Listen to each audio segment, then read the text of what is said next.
السلام علیکم دوستوں، کیسے ہیں آپ سب؟ امید کرتا ہوں ٹھیک ہوں گے۔ آج ہم پڑھیں گے تختی نمبر 24 ادغام یرملون۔ بسم اللہ الرحمن الرحیم۔ تنوین یا نون ساکن کا قاعدہ نمبر 4۔ یہ ڈیفینیشن آپ کو زبانی یاد کرنی ہے۔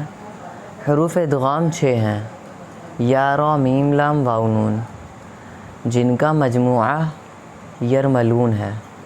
تنوین یا نون ساکن کے بعد حروف یرملون میں سے کوئی حرف آ جائے تو لام اور را کی صورت میں بغیر غنہ کے ملا کر پڑھیں گے۔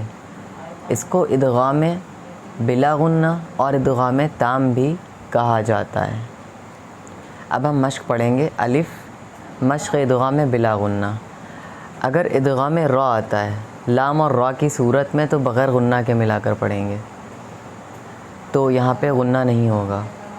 محمد الرسول اللہ، یہاں پہ آپ دیکھیے را آ رہا ہے، ٹھیک ہے۔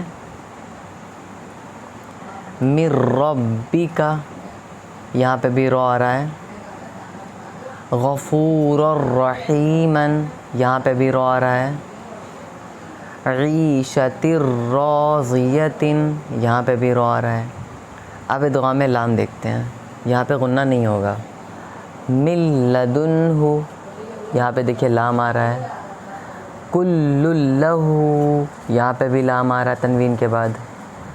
یکل لہ، یہاں نون ساکن کے بعد لام آ رہا ہے۔ رزقا لکم، یہاں پہ تنوین کے بعد لام آ رہا ہے۔ دو زبر دو زیر دو پیش کو تنوین کہتے ہیں، تو قاف پہ دو زبر ہے اس لیے یہ تنوین ہے۔